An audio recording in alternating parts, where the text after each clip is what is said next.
7ನೇ ತರಗತಿಯ ಮಕ್ಕಳಿಗೆ ಸ್ವಾಗತ. ಈಗ ವಿಜ್ಞಾನ ನಿನ್ನೆ ಹೇಳಿದ ವಿಡಿಯೋ ಎಲ್ಲಿ ನಿಂತಿತ್ತು ಅಂತಂದರೆ ಭೌತ ಬದಲಾವಣೆಗಳು ಮತ್ತು ರಾಸಾಯನಿಕ ಬದಲಾವಣೆಗಳು. ಆ ಮ್ಯಾಗ್ನೀಸಿಯಂ ಆಕ್ಸೈಡ್ ಅದು ಒಂದು ಹೊಸ ಉತ್ಪತ್ತಿ ಆಗ್ತದೆ ಅಂತ ಹೇಳಿದ್ದೆ ನಾನು. ಮ್ಯಾಗ್ನೀಸಿಯಮನ್ನು ಉರಿಸಿದಾಗ ಮ್ಯಾಗ್ನೀಸಿಯಂ ಬೂದಿ ಆಗಿಬಿಡ್ತದೆ. ಅದು ಒಂದು ಹೊಸ ಉತ್ಪನ್ನ ದೊರೀತದೆ ಮತ್ತು ಅದನ್ನು ನೀರಿನಲ್ಲಿ ಬೆರೆಸಿದಾಗ ಒಂದು ಜಲೀಯ ದ್ರಾವಣ ಉಂಟಾಗ್ತದೆ. ಅದು ಕೂಡ ಇನ್ನೊಂದು ಹೊಸ ವಸ್ತು ಉತ್ಪತ್ತಿ ಆಗ್ತದೆ ಅಂತ ಹೇಳಿದ್ದೆ. ಈಗ ಒಂದು ಗಾಜಿನ ಲೋಟ ಅಥವಾ ಬೀಕರನ್ನು ಸುಮಾರು ಅರ್ಧ ಲೀಟರ್ ಅರ್ಧ ಭಾಗದಷ್ಟು ಆ ಬೀಕರ್ನ ಅರ್ಧದಷ್ಟು ನೀರನ್ನು ತೆಗೆದುಕೊಂಡು ಸುಮಾರು 1 ಚಮಚೆ ಕಾಪರ್ ಸಲ್ಫೇಟ್ ಅಂತ ಸಿಗುತ್ತೆ. ಅದಕ್ಕೆ ನೀಲಿ ಮೈಲುತುತ್ತು ಅಂತ ಹೇಳ್ತೀವಿ ನಾವು. ಅದರಲ್ಲಿ ಕರಗಿಸಿದಾಗ ಆ ನೀರಿನಲ್ಲಿ ಅರ್ಧ ಬೀಕರ್ನಲ್ಲಿ ನೀರು ತೊಗೊಂಡಿರ್ತೀರಲ್ಲ, ಅದರಲ್ಲಿ ಕಾಪರ್ ಸಲ್ಫೇಟನ್ನು ಹಾಕಿ 1 ಚಮಚೆ ಹಾಕಿ ಅದನ್ನು ಕರಗಿಸ್ಬೇಕು.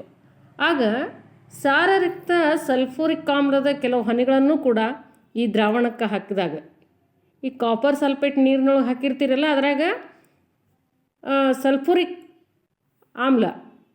ಸಲ್ಫೂರಿಕ್ ಆಮ್ಲದ ಕೆಲವು ಹನಿಗಳನ್ನು ಸೇರಿಸಬೇಕು. ಈ ಸೇರಿಸಿದಾಗ ನೀಲಿ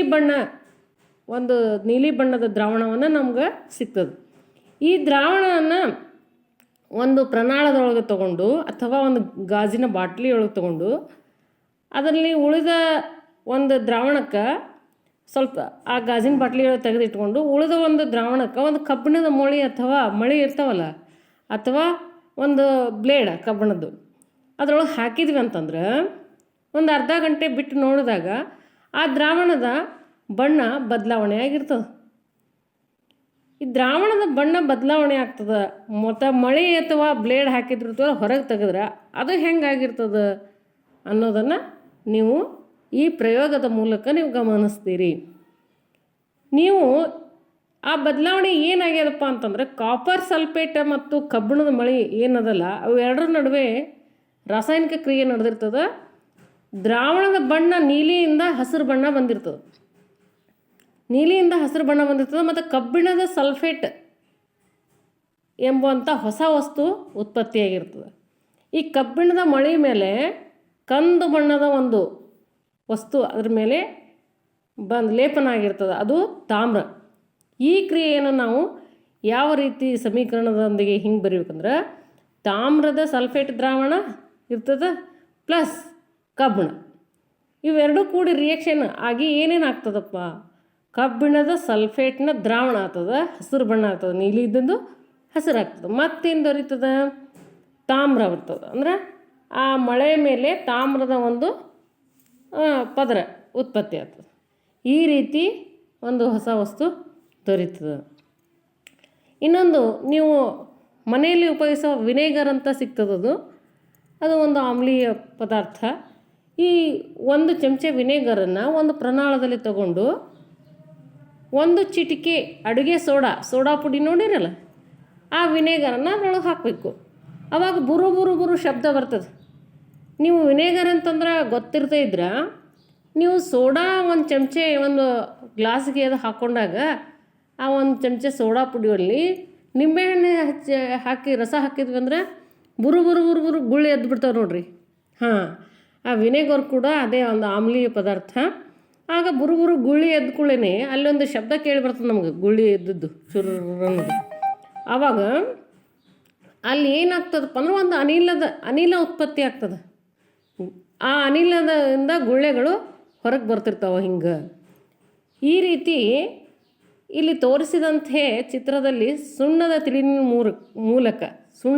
ನೀರು ಇರ್ತದಲ್ಲ, ಅದರ ಮೂಲಕ ಈ ಒಂದು ಗುಳ್ಳಿ ಎಬ್ಬಿಸಿದಂಥ ಅನಿಲವನ್ನು ಹಾಯಿಸಿದ್ವಿ ಅಂದ್ರೆ ಆ ಸುಣ್ಣದ ತಿಳಿ ನೀರು ಬೆಳ್ಳಗಾಗಿಬಿಡ್ತದೆ.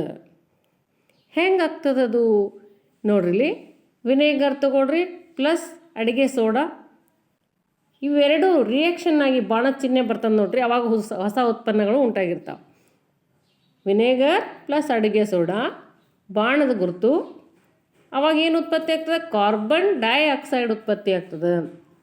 ಮತ್ತು ಇನ್ನು ಅದರ ಜೊತೆಗೆ ಇತರ ಪದಾರ್ಥಗಳು ಉತ್ಪತ್ತಿಯಾಗಿರ್ತದೆ. ವಿನೇಗರ್ ಮೀನ್ಸ್ ಅಸಿಟಿಕ್ ಆಮ್ಲ ಅಂತ ನಾವು ಹೇಳ್ತೇವೆ. ಅಡುಗೆ ಸೋಡಾ ಅಂತಂದ್ರೆ ಸೋಡಿಯಂ ಹೈಡ್ರೋಜನ್ ಅಂತ ಹೇಳ್ತೀವಿ, hydrogen carbonate, sodium hydrogen carbonate ಅಂತ ಹೇಳ್ತೀವಿ ನಾವು.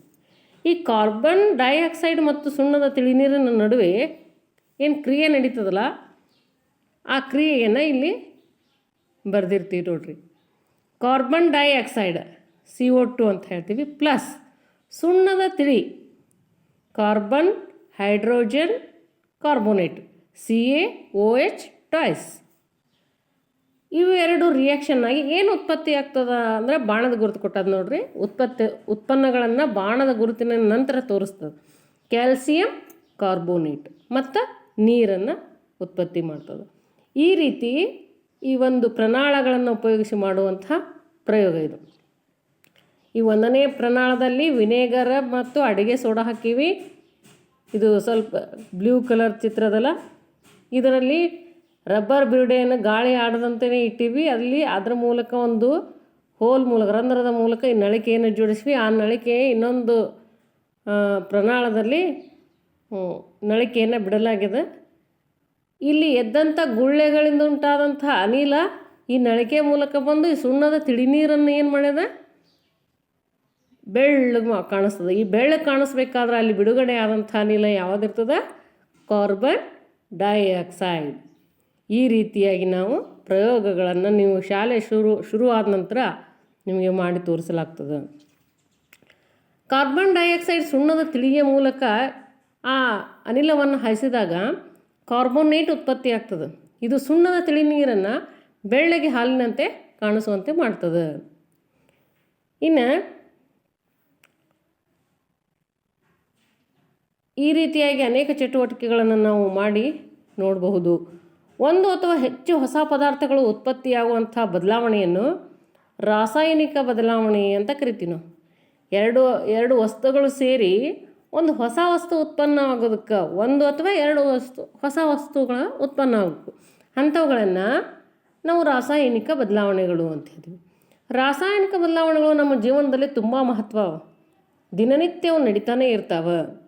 ಉದಾಹರಣೆ ನೋಡ್ರಿ, ದ್ರಾಕ್ಷಿ ಹಣ್ಣು ಸ್ವಲ್ಪ ದಿನ ಅವು ಮಾಗಿದ ನಂತರ ಏನಾಗಿಬಿಡ್ತಾವ, ಏನಂತೀವಿ ನಾವು, ಮನುಕ ಅಂತ ಹೇಳ್ತೀವಿ. ಆಮೇಲೆ ಔಷಧಿಯಲ್ಲಿ ಕೂಡ ವಿವಿಧವಾದ ರಾಸಾಯನಿಕ ಕ್ರಿಯೆಗಳ ಒಂದು ಸರಪಳಿನೇ ಇರ್ತದೆ. ಈ ಸಾಬೂನು ತಯಾರಿಕೆಯಲ್ಲಿ, ಪ್ಲಾಸ್ಟಿಕ್ ತಯಾರಿಕೆಯಲ್ಲಿ ಅನೇಕ ರಾಸಾಯನಿಕ ಕ್ರಿಯೆಗಳು ನಡೆದಿರ್ತವೆ. ಅಂಥವನ್ನು ಉಪಯೋಗಿಸಿಕೊಂಡು ನಾವು ಹೊಸ ವಸ್ತುಗಳನ್ನು ತಯಾರಿಸಲಾಗಿರ್ತದೆ. ಈ ರಾಸಾಯನಿಕ ಬದಲಾವಣೆಯಲ್ಲಿ ಒಂದು ಅಥವಾ ಹೆಚ್ಚು ಹೊಸ ಪದಾರ್ಥಗಳು ನಮಗೆ ಉಂಟಾಗ್ತವೆ. ಈಗಾಗಲೇ ನೋಡಿದೆವು.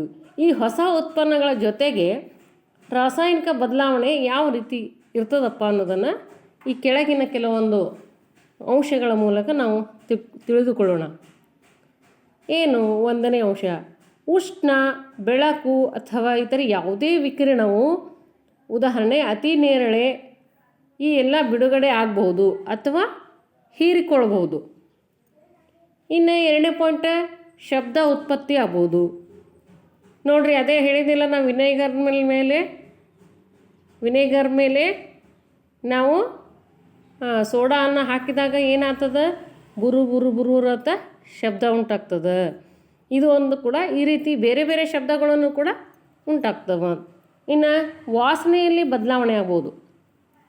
ರಾಸಾಯನಿಕ ಕ್ರಿಯೆ ನಡೆದು ವಾಸನೆಯಲ್ಲಿ ಕೂಡ ಬದಲಾವಣೆ ಆಗ್ಬೋದು, ಅಥವಾ ಒಂದು ಬೇರೆ ಹೊಸ ವಾಸನೆ ಬರಬಹುದು. ಬಣ್ಣದಲ್ಲಿ ಬದಲಾವಣೆ ಆಗ್ಬೋದು, ಮತ್ತು ಅನಿಲ ಉತ್ಪತ್ತಿ ಆಗ್ಬೋದು, ನೀರು ಉತ್ಪತ್ತಿ ಆಗ್ಬೋದು, ಉಷ್ಣ ಹೀರಿಕೆ ಆಗ್ಬೋದು, ಉಷ್ಣ ಬಿಡುಗಡೆ ಆಗ್ಬೋದು.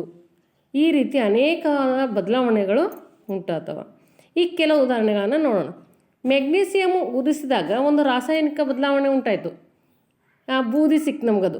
ಆ ಬೂದಿಯನ್ನು ಮತ್ತೆ ನೀರಿನಲ್ಲಿ ಕಲಿಸಿದಾಗ ಮತ್ತೊಂದು ಹೊಸ ಉತ್ಪನ್ನ ಸಿಗ್ತದೆ, ಜಲೀಯ ದ್ರಾವಣ ಅಂತ ಹೇಳಿದೆ ನಾನು. ಈ ಒಂದು ಕಲ್ಲಿದ್ದಲು, ಮರ ಅಥವಾ ಎಲೆಗಳ ಉರಿಯುವಿಕೆ, ಇದು ಕೂಡ ಒಂದು ರಾಸಾಯನಿಕ ಬದಲಾವಣೆ. ವಾಸ್ತವವಾಗಿ ಯಾವುದೇ ಪದಾರ್ಥವು ದಹನವು ರಾಸಾಯನಿಕವಾಗಿ ಬದಲಾವಣೆ ಆಗ್ತದೆ. ದಹನ ಕ್ರಿಯೆ ಯಾವಾಗಲೂ ಉಷ್ಣದ ಉತ್ಪತ್ತಿಯನ್ನು ಒಳಗೊಂಡಿರ್ತದೆ. ಪಟಾಕ್ಷಿ ನೋಡ್ರಿ, ನೀವು ಹಚ್ಚಿದಾಗ ಒಂದು ಸ್ಫೋಟಕ್ಕಾಗಿ ಅಲ್ಲಿ ಸೌಂಡ್ ಸೌಂಡ್ ಬಿಡುಗಡೆ ಆಗ್ತದೆ, ಸೌಂಡ್ ಉತ್ಪತ್ತಿ ಆಗ್ತದೆ. ಇದು ಕೂಡ ಒಂದು ರಾಸಾಯನಿಕ ಬದಲಾವಣೆ. ಅಂಥ ಸ್ಫೋಟ ವಾತಾವರಣವನ್ನು ಬಹಳ ಕಲುಷಿತಗೊಳಿಸ್ತದೆ. ಇದು ಅಹಿತಕರ ಆಗಿರ್ತದೆ. ಇದು ಮಾನವನ ಶ್ವಾಸಕ್ರಿಯೆಗೆ ಅಹಿತಕರ, ಅಂದರೆ ಒಳ್ಳೆಯದಲ್ಲ ಆರೋಗ್ಯಕ್ಕೆ. ಉಷ್ಣ, ಬೆಳಕು ಮತ್ತು ಶಬ್ದವನ್ನು ಉಂಟು ಮಾಡ್ತದೆ ಪಟಾಕಿಯಿಂದ. ಈಗಾಗಲೇ ತಿಳಿದಿರಿ ನೀವು. ಅದಕ್ಕೆ ಪಟಾಕಿ ಹಚ್ಚೋದು ಇದು ಅಷ್ಟು ಸಮಂಜಸ ಅಲ್ಲ. ಇದು ನಮ್ಗೆ ಯಾವುದೇ ರೀತಿ ಲಾಭ ತಂದು ಕೊಡೋದಿಲ್ಲ. ಇನ್ನಷ್ಟು ಪರಿಸರವನ್ನು ಹಾಳು ಮಾಡ್ತದೆ, ಮಲಿನ ಮಾಡ್ತದೆ. ಇನ್ನು ಆಹಾರ, ಮನೆಯಲ್ಲಿ ಆಹಾರ ಉಳಿದಿರ್ತೈತೆ ನೋಡ್ರಿ, ಹಂಗೆ ಇಟ್ಟಿವಿ ಅಂದ್ರೆ ಅದು ಏನಾಗ್ತದೆ, ಹಳೆಸ್ತಪ್ಪ ಅಂತಂದ್ರೆ ಒಂದು ಕೆಟ್ಟ ವಾಸನೆ ಉಂಟು ಮಾಡ್ತದೆ. ಇದು ಕೂಡ ಒಂದು ರಾಸಾಯನಿಕ ಕ್ರಿಯೆ. ಈ ರೀತಿ ಬದಲಾವಣೆ ಹೊಂದುತ್ತದೆ. ಸೇವಿನ ಹೋಳು ಅಥವಾ ನೀವು ಬದನೆಕಾಯಿ, ಈ ಕಾಯಿ ಪಲ್ಯಗಳನ್ನು ಹೆಚ್ಚು ಕತ್ತರಿಸಿ ಸ್ವಲ್ಪ ಹೊತ್ತು ಹಾಗೆ ಇಟ್ಟರೆ ಅದರ ಮೇಲೆ ಕಪ್ಪಾಗಿ ಕಾಣಿಸ್ತವೆ. ಇದು ಒಂದು ರಾಸಾಯನಿಕ ಕ್ರಿಯೆ. ಈ ರೀತಿ ರಾಸಾಯನಿಕ ಕ್ರಿಯೆಗಳು ಅನೇಕ ನಮ್ಮ ದಿನನಿತ್ಯ ಜೀವನದಲ್ಲಿ ನಾವು ದಿನನಿತ್ಯ ನೋಡ್ತಾ ಇರ್ತೀವಿ. ನೀವು ಈಗಾಗಲೇ ಆಮ್ಲಗಳು ಮತ್ತು ಪ್ರತ್ಯಾಮ್ಲಗಳು ಒಂದು ಪಾಠದಲ್ಲಿ ಆಮ್ಲ ಮತ್ತು ಪ್ರತ್ಯಾಮ್ಲ ಕೂಡಿ ತಟಸ್ಥ ಉಂಟಾಗ್ತದೆ, ತಟಸ್ಥೀಕರಣ ಅಂತ ಹೇಳಿ ನಾವು ಕಲ್ತೀವಿ. ನಮ್ಮ ವಾತಾವರಣದಲ್ಲಿ ಒಂದು ಓಝೋನ್ ಪದರದ, ಇದ್ರ ಬಗ್ಗೆ ಈಗಾಗಲೇ ಎಲ್ಲ ಮಕ್ಕಳು ಕೇಳಿರ್ಬೋದು. ಈ ಪದರದ ಬಗ್ಗೆ ನಿಮಗೆ ಗೊತ್ತಿರಲೇಬೇಕು. ಇದು ಸೂರ್ಯನಿಂದ ಬರುವಂತಹ ಹಾನಿಕಾರಕ ಅತಿ ನೇರಳೆ ಕಿರಣಗಳನ್ನು ತಡೆತದೆ. ನಮಗೆ ಬೀಳಲಾರ್ದಂಗೆ ತಡೆ ಹಿಡಿದಿರ್ತದೆ. ಇದು ರಕ್ಷಣೆ ಮಾಡ್ತದೆ ನಮ್ಗೆ. ಇದು ಓಝೋನ್ ಈ ವಿಕಿರಣವನ್ನು ಹೀರಿಕೊಂಡು ಬಿಡ್ತದೆ. ಹೀರಿಕೊಂಡು ನಮ್ಗೆ ಆಕ್ಸಿಜನ್ ಆಗಿ ವಿಭಜನೆ ಆಗ್ತದೆ. ಈ ಆಕ್ಸಿಜನ್ ಓಝೋನ್ನಿಂದ ಭಿನ್ನವಾಗ್ಯದ. ಓಝೋನೇ ಬೇರೆ, ಆಕ್ಸಿಜನ್ನೇ ಬೇರೆ. ಓಝೋನ್ನಿಂದ ಈ ವಿಭಜನೆಯನ್ನು ರಾಸಾಯನಿಕ ಬದಲಾವಣೆ ಅಂತ ನಾವು ಹೇಳ್ತೇವೆ. ಅಂದರೆ ಓಝೋನ್ನಲ್ಲಿ ಅತಿ ನೇರಳೆ ಕಿರಣಗಳು ಬಿದ್ದಾಗ ಆ ಓಝೋನ್ನ ಅತಿ ನೇರಳೆ ಕಿರಣಗಳನ್ನು ಹೀರ್ಕೊಂಡ್ಬಿಡ್ತದೆ. ಅವು ಅತಿ ನೇರಳೆ ಕಿರಣಗಳು ನಮ್ಮ ಮನುಷ್ಯನಿಗೆ ನೇರವಾಗಿ ಬಿದ್ದರೆ ಅದು ಹಾನಿಕಾರಕ. ಅಂಥ ಒಂದು ಹಾನಿಯನ್ನು ಉಂಟು ಮಾಡುವಂತಹ ಕಿರಣಗಳನ್ನು ಈ ಓಝೋನ್ ಪದರ ಹೀರ್ಕೋತದ. ಅಂದರೆ ಇದು ನಮಗೆ ಬಹಳ ಉಪಯೋಗಕಾರಿ. ಈ ಓಝೋನ್ ಪದರ ಏನು ಮಾಡ್ತದೆ, ಹೀರ್ಕೊಂಡು ನಮಗೇನು ಬಿಡುಗಡೆ ಮಾಡಿಕೊಡ್ತದಂತ ಆಕ್ಸಿಜನನ್ನು ಕೊಡ್ತದೆ. ಈ ಅತಿ ನೇರಳೆ ಕಿರಣಗಳು ಓಝೋನ್ನಿಂದ ಹೀರಿಕೆ ಆಗದಿತ್ತು ಅಂತಂದ್ರೆ ಭೂಮಿಯ ಮೇಲ್ಮೈಯಲ್ಲಿ ಬಹಳಷ್ಟು ಹಾನಿಕಾರಕ ಉಂಟಾಗ್ತಿತ್ತು. ನಮಗೆ ಜೀವಿಗಳಿಗೆ ಬಹಳಷ್ಟು ಹಾನಿಯನ್ನು ಉಂಟಾಗ್ತಿತ್ತು. ಈ ಒಂದು ನೈಸರ್ಗಿಕ ಸುರಕ್ಷಾ ಕವಚ ಅಂತ ಹೇಳ್ತೀವಿ ನಾವು.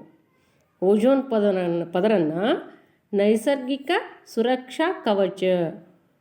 ನೋಡ್ರಿ, ದೇವರು ಎಷ್ಟೊಂದು ಸೃಷ್ಟಿಯಲ್ಲಿ ಅನೇಕ ಈ ಜೀವಿಗಳಿಗೆ ಸಹಾಯಕವಾಗುವಂತೆ ಅಷ್ಟೊಂದು ನಿಸರ್ಗ ಹೊಂದ್ಯದ.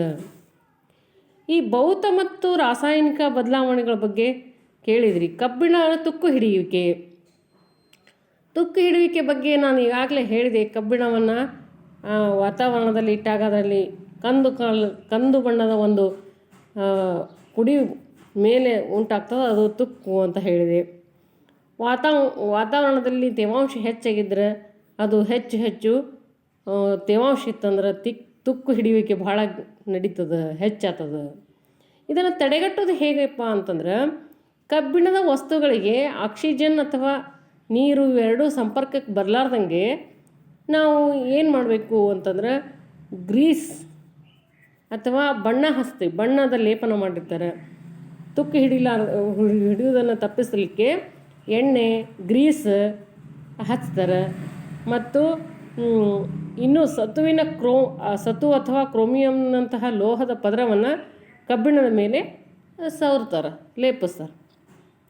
ಸತುವಿನ ಪದರವನ್ನು ಕಬ್ಬಿಣದ ಮೇಲೆ ಲೇಪಿಸೋದ್ರಿಂದ ಕಲಾಯಿ ಮಾಡುವುದು ಅಂತ ಹೇಳ್ತೀವಿ ನಾವು. ಹಿತ್ತಾಳೆ ಸಾಮಾನುಗಳಿಗೆ ಒಳಗಡೆ ನಾವು ಅಡುಗೆ ಮಾಡಲಿಕ್ಕೆ ಬಳಸುತ್ತಿದ್ದೀವಿ ಅಂದರೆ ಒಳಗೆ ಕಲಾಯಿ ಮಾಡಿಸ್ತೀವಿ ನಾವು. ಕಲಾಯಿ ಅಂದರೆ ಬೇರೆ ಲೋಹದ, ಸತುವಿನ ಲೋಹ ಅಥವಾ ಇನ್ಯಾವುದೋ ಲೋಹದಿಂದ ಲೇಪನ ಮಾಡಲ್ಪಡ್ತದೆ. ಈ ಲೇಪನ ಮಾಡೋದಕ್ಕನ್ನು ಕಲಾಯಿ ಅಂತ ಹೇಳ್ತೀವಿ ನಾವು. ಅದನ್ನು ಇಂಗ್ಲೀಷ್ನಲ್ಲಿ ಗ್ಯಾಲ್ವನೈಸೇಷನ್ ಅಂತ ಹೇಳ್ತೀವಿ. ನಮ್ಮ ಮನೆಗಳಲ್ಲಿ ನೀರನ್ನು ಸಾಗಿಸಲು ಬಳಸುವಂಥ ಕಬ್ಬಿಣದ ಕೊಳವೆಗಳಿಗೆ ತುಕ್ಕು ಹಿಡಿಲಾರ್ದಂಗೆ ತಡೆಗಟ್ಟಲಿಕ್ಕೆ ಒಳಗೆ ಕಲಾಯಿ ಮಾಡ್ತಾರೆ. ಈ ಹಡಗಳನ್ನು ಕೂಡ ಕಬ್ಬಿಣದಿಂದ ಮಾಡಿರ್ತಾರೆ. ಅವುಗಳ ಒಂದು ಭಾಗ ನೀರಿನೊಳಗೆ ಹೋಗೋ ಸಲುವಾಗಿ ಆ ನೀರಿನ ಮೇಲಿರುವ ಭಾಗದಲ್ಲಿ ಹಡಗಿನ ಹೊರಮೈಗೆ ನೀರು ಕೊಂಡಿರ್ತದೆ. ಸಮುದ್ರದ ನೀರು ಅನೇಕ ಲವಣ ಒಳಗೊಂಡಿರೋದ್ರಿಂದ ಈ ಉಪ್ಪು ನೀರು ತುಕ್ಕು ಹಿಡಿಯುವ ಪ್ರಕ್ರಿಯೆಯನ್ನು ವೇಗಗೊಳಿಸ್ತದೆ. ಆದ್ದರಿಂದ ಬಣ್ಣ ಲೇಪಿಸಿದ್ರೂ ಕೂಡ ತುಕ್ಕು ಹಿಡಿಯುವಿಕೆಯಿಂದ ಹಡಗುಗಳು ಅತಿ ಹೆಚ್ಚು ಹಾನಿಗೊಳಗಾಗ್ತವೆ. ಬಣ್ಣ ಹಚ್ಚಿರ್ತಾರೆ, ನೀರಿನಲ್ಲಿ ಮುಳುಗುವಂಥ ಭಾಗಗಳಿಗೆ ತುಕ್ಕು ಹಿಡಿಯದಂತೆ ಏನು ಮಾಡಿರ್ತಾರೆ, ಕೆಲವು ಬಣ್ಣ ಹಚ್ಚಿರ್ತಾರೆ. ಆದರೂ ಕೂಡ ನೀರಿನಲ್ಲಿ ಸತತವಾಗಿ ಸಂಚರಿಸೋದ್ರಿಂದ ಕೆಲವು ಭಾಗಗಳು ಬೇಗನೆ ಹಾನಿಗೊಳಗಾಗ್ತವೆ. ಆದ್ದರಿಂದ ಹಡಗಿನ ಸ್ವಲ್ಪ ಭಾಗ ಕಬ್ಬಿಣವನ್ನು ಪ್ರತಿ ವರ್ಷ ಕೂಡ ಏನು ಮಾಡ್ತಾರೆ, ಬದಲಾಯಿಸ್ತಾ ಇರ್ತಾರೆ. ಕಾರ್ಬನ್ ಮತ್ತು ಕಬ್ಬಿಣದೊಂದಿಗೆ ಕಾರ್ಬನ್ ಮತ್ತು ಇನ್ನು ಲೋಹಗಳಾದ ಕ್ರೋಮಿಯಂ, ನಿಕ್ಕಲ್ ಮತ್ತು ಮ್ಯಾಂಗನೀಸ್ಗಳನ್ನು ಬೆರೆಸಿ ಈ ಕಲೆ ಇರಲಾರ್ದಂಗೆ ಉಕ್ಕನ್ನು ತಯಾರಿಸ್ತಾರೆ. ಈ ಕಬ್ಬಿಣ ತುಕ್ಕು ಹಿಡಿದಿಲ್ಲ ಅಂದರೆ ಕಬ್ಬಿಣ ಜೊತೆಗೆ ಬೇರೆ ಲೋಹಗಳನ್ನು ಮಿಕ್ಸ್ ಮಾಡ್ತಾರೆ, ಅದು ಆಗೋದು ತುಕ್ಕು ಹಿಡಿಯೋದಿಲ್ಲ. ಇನ್ನು ಸ್ಫಟಿಕೀಕರಣ ಅಂದ್ರೇನು? ಸಮುದ್ರದ ನೀರನ್ನು ಆವಿಯಾಗಿಸಿ ಉಪ್ಪನ್ನು ತಯಾರು ಮಾಡ್ತೀವಿ, ಪಡಿತೀವಿ ನಾವು ಉಪ್ಪನ್ನು. ಇದು ಹೇಗೆ ಸಾಧ್ಯ ಅಂತಂದರೆ, ನಾವು ಈಗಾಗಲೇ 6ನೇ ತರಗತಿಯಲ್ಲಿ ಓದೇವಿ ಈ ವಿಧಾನ, ಯಾವ ವಿಧಾನದಿಂದ ಉಪ್ಪನ್ನು ಪಡಿತೀವಿ ನಾವು ಅನ್ನೋದನ್ನು. ಉಪ್ಪು ಶುದ್ಧವಾಗಿರೋದಿಲ್ಲ ಮತ್ತು ಹರಳುಗಳ ಆಕಾರವನ್ನು ಸ್ಪಷ್ಟವಾಗಿ ನೋಡಲು ಸಾಧ್ಯವಿಲ್ಲ. ಆದರೂ ಶುದ್ಧ ಪದಾರ್ಥಗಳ ದೊಡ್ಡ ಹರಳುಗಳನ್ನು ಅವುಗಳ ದ್ರಾವಣಗಳಿಂದ ತಯಾರಿಸ್ತೀವಿ. ಈ ಒಂದು ಕ್ರಿಯೆಯನ್ನು ಸ್ಫಟಿಕೀಕರಣ ಅಂತ ಹೇಳ್ತೀವಿ, ಅಂದರೆ ಕ್ರಿಸ್ಟಲೈಜೇಷನ್. ಇದು ಭೌತ ಬದಲಾವಣೆ. ಭೌತ ಅಂದರೆ ಮೇಲ್ನೋಟಕ್ಕೆ ಬದಲಾವಣೆ ಆಗ್ತದೆ. ಈ ಒಂದು ಪ್ರಯೋಗ ಇದೆ. ಈ ಪ್ರಯೋಗವನ್ನು ಸಾರರಿಕ್ತ ಸಲ್ಫೂರಿಕ್ ಆಮ್ಲ ಬಳಸಿ ಮಾಡೋದರಿಂದ ಇದನ್ನು ನೀರನ್ನು ಕುದಿಸಬೇಕಾಗುತ್ತೆ. ಈ ಒಂದು ಪ್ರಯೋಗವನ್ನು ಶಾಲೆ ಶುರುವಾದ ನಂತರ ನಿಮಗೆ ನೇರವಾಗಿ ನಾನು ಮಾಡಿ ತೋರಿಸ್ತೀನಿ. ಇನ್ನು ನೀವು ಈ ಪಾಠದಿಂದ ಕಲಿಯೋದ್ರೆ ಏನಂದರೆ, ಬದಲಾವಣೆಗಳಲ್ಲಿ 2 ವಿಧ: ಭೌತಿಕ ಬದಲಾವಣೆ ಮತ್ತು ರಾಸಾಯನಿಕ ಬದಲಾವಣೆ. ಪದಾರ್ಥಗಳು ಭೌತಿಕ ಗುಣಗಳಲ್ಲಿ ಬದಲಾವಣೆ ಆಯ್ತಂದ್ರೆ ಅದು ಭೌತ ಬದಲಾವಣೆ. ಹೊರಗಿನ ನೋಡಲಿಕ್ಕೆ ನಾವು ಎಕ್ಸ್ಟರ್ನಲ್ ಅಂದರೆ ಹೊರಗಿನ ರೂಪ ಬದಲಾವಣೆ ಆಯ್ತಂದ್ರೆ ಭೌತಿಕ ಬದಲಾವಣೆ. ಅದು ಒಳಗಡೆ ರಿಯಾಕ್ಷನ್ ಆಗಿ ರಾಸಾಯನಿಕ ಬದಲಾವಣೆ ಅಂತ ಹೇಳ್ತೀವಿ. ಹೊಸ ಪದಾರ್ಥ ಉಂಟಾಯ್ತಂದ್ರೆ ಅದು ರಾಸಾಯನಿಕ ಬದಲಾವಣೆ. ರಾಸಾಯನಿಕ ಬದಲಾವಣೆಗಳಲ್ಲಿ ಹೊಸ ಹೊಸ ಪದಾರ್ಥಗಳು ಉಂಟಾಗ್ತದೆ. ಸ್ಫಟಿಕೀಕರಣದಿಂದ ಕೆಲವು ಪದಾರ್ಥಗಳು ಶುದ್ಧ ರೂಪದಲ್ಲಿ ಅವುಗಳ ದ್ರಾವಣದಿಂದ ನಾವು ಪಡೆಯಬಹುದು. ಇನ್ನು ಈ ಪಾಠದ ಪ್ರಶ್ನೋತ್ತರಗಳು ಇವೆ. ಇವುಗಳನ್ನು ಕೂಡ ನಾನು ಮುಂದಿನ ಒಂದು ವಿಡಿಯೋದಲ್ಲಿ ಕಳಿಸ್ತೀನಿ. ನೆಕ್ಸ್ಟ್ ಇಲ್ಲಿಗೆ ಈ ಪಾಠ ಮುಕ್ತಾಯವಾಯಿತು ಮಕ್ಕಳೇ. ಮುಂದಿನ ಪಾಠವನ್ನು ಮತ್ತೆ ಇನ್ನೊಂದು ವಿಡಿಯೋದಲ್ಲಿ ನೋಡೋಣ. ಸರಿಯಾಗಿ ಇನ್ನೊಮ್ಮೆ ಗಮನವಿಟ್ಟು ಕೇಳಿರಿ ಮಕ್ಕಳೇ ಈ ಪಾಠವನ್ನು.